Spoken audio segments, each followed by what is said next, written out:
ना किसी को हम गाली दे रहे हैं, ना किसी को हम कुछ बोल रहे हैं। बहुत सीधा साधा है।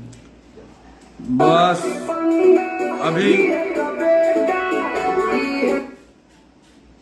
संजय जादव और जो भी भाई लाइव से जुड़ रहे हैं, जो भी भाई लाइव, रुको ना सर, जो भाई लाइव से जुड़ रहे हैं, आप सबसे विनती है कि फालतू कमेंट मत कीजिएगा, न तो मंगनी में चालीसा चले लगी।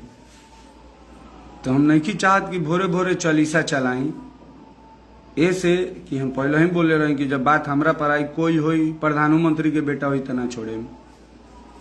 तो ऐसे रिक्वेस्ट बा कि कुछ गलत कमेंट मत करिए, आ तनी लाइव के शेयर कर दो एक बार भाई लोग, रिक्वेस्ट बा। तो कल देखले होब कि इवेंट में काका भेल, आप लोग सब कोई देख लिए होइएगा, वीडियो हर जगह पहुंच गया होगा। तो आप अब हमको एगो बात बताइए भैया, अब तो पता चलना चाहिए ना कि किसके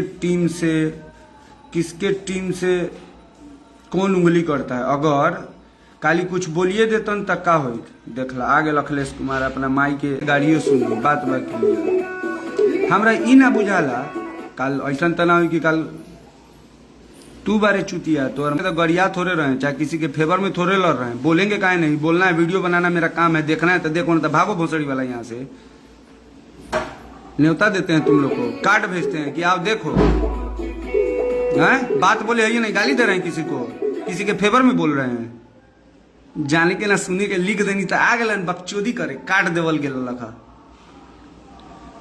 बात सुन साला कि पहले का बोलता नहीं की बोलत, बात सुने के है नहीं बोलिए, ना बोले, जे गलत करी ओकरा रे ले रोक देबे करे, कोनो बाप माई के लाल पैदा ले ले जे रोक के दिखा दी हमरा।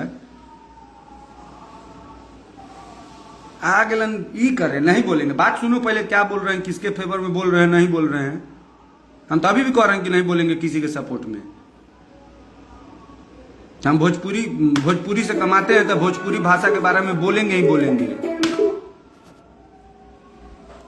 बोलेंगे, गाली ना नहीं दे रहे हैं किसी को, या किसी को थोड़े माँ बहन से बिया कर रहे हैं। बात सुने के ये नहीं किया, आ गए कमेंट करे। ये कल एगो पोस्ट देख शुभम हुआ तोरा, अब हम समझावत नहीं एकदम प्यार से, ज्यादा पवन सिंह के बेटा मत बन, न तो ऊ हमर भाई बरन, समझ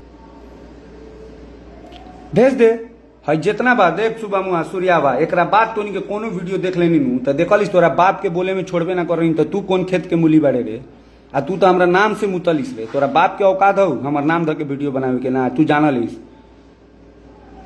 इस एकनी के कहेला मुझे ये जानकार है, पवन सिंह के फोटो आ पवन सिंह के वीडियो ना चलाबे तो कुत्ता तोरा चीने लड़े, कुत्ता चीने ला कैले नु रह से वीडियो में काम, कितना व्यू चल गए, व्यू पवन पापा के फोटो ना लगाबे ना सुबह मुआ तो तोर गरज ना चली। आ देख तोर बाप बानी बाप, अभियो गाना गा दिल वैसा तो तोर बाप जन्म वीडियो ना ये बनी तोरा से, देखबे रे भोसड़ी वाला। देख सुबह उठेगा रे चुतिया, आके खाली बुझाई का कि ऐसे बोला से पवन सिंह एक और दीदी के बियाह करा दी हन। हाँ देख आन गेल नाटक, सुन रे रुद्रा, फालतू हमरा पोस्ट पर कमेंट मत कर, जब बात हमरा पर आई तो हम रामायण चलावे में तो उनको छोड़े। हाँ महेश पांडे भैया बहुत मेरा सपोर्ट करते हैं, लव यू भैया। और तो अगर वो गलत भी हैं तो भाई मैं उनके लिए सौरभ ऐश्वर्या खड़ा है 24 घंटा, उन्होंने मेरा इतना सपोर्ट किया। और मेरा वीडियो आया जाके देखिए, रे साला ऐसा करो, हम बिहार के हैं, बिहार को ये करो ना, तू तो अपने जगह के बारे वो लोग के चर्चा ना कर ली, खाली दिन भर पवन पापा करत रही सुबह में तू। आज सुबह चलिए हमारे बहुत ही अच्छे छोटे भाई सागर संगम यादव जुड़ गए हैं, मोतिहारी में देबू की चौकिया में चलिए, बहुत बहुत धन्यवाद।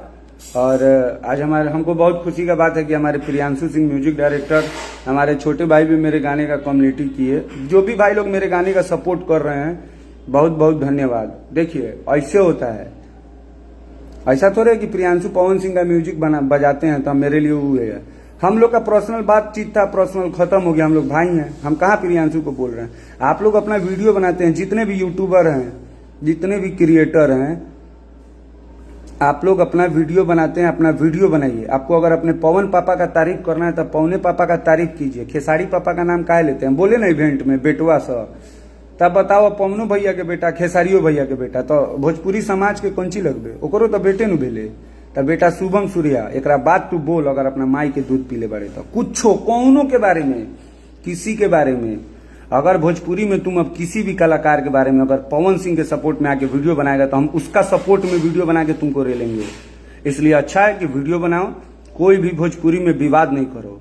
विवाद करोगे तब फिर जाना लिसनू तरीका त पते बा बरी रेलनी हम। बाकी छोटा देर के लाइव रलक है, छोटा देर के लाइव रलक है। और एक बार जाते जाते पूरा गाना सुनान, गाना देखी। और ये पूरा वीडियो हमारा सौरभ ऐश्वर्या ब्लॉग पे भी शाम में रिलीज होता है।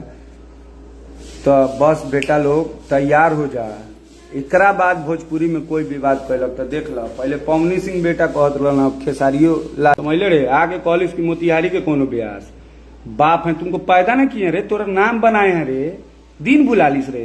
देख बाप जन्म तो रुपया देखलक ना, रुपया देखला के बाद बुझेला शुद्ध से भोसड़ी वाला तोरा हिंदी बोले आवल रे धनजैया। तू कहले बारे शिव सहनी के औलाद मिली है ना, तो रिकॉर्डिंग वायरल करे में हम तुम बहुत गलत कैले बड़े हमरा साथे गलत कैले बड़े। पिछू तू हमरा खाली मिल ना बहुत और तोर ई अगर ओरिजिनल बाप के पैदाइश हुई तो मिली हमरा से, ई मिली। ये अपन कौन कौन बाप के अमरी बुलावत। एक बेर तो बकस देले रही, लेकिन अब ना, अब उहे लोग तोरा पेली। तो बाकी चलत नहीं भाई, अब वीडियो के शेयर करी। हमार वीडियो आ गेल बा जहाँ गोली चलेला दिने दहाड़े, एके गो राज बा उहो बिहारे, काहे कि बिहार के बानी, एकनी लेखा लहंगा चोली ना गावनी हम। बाकी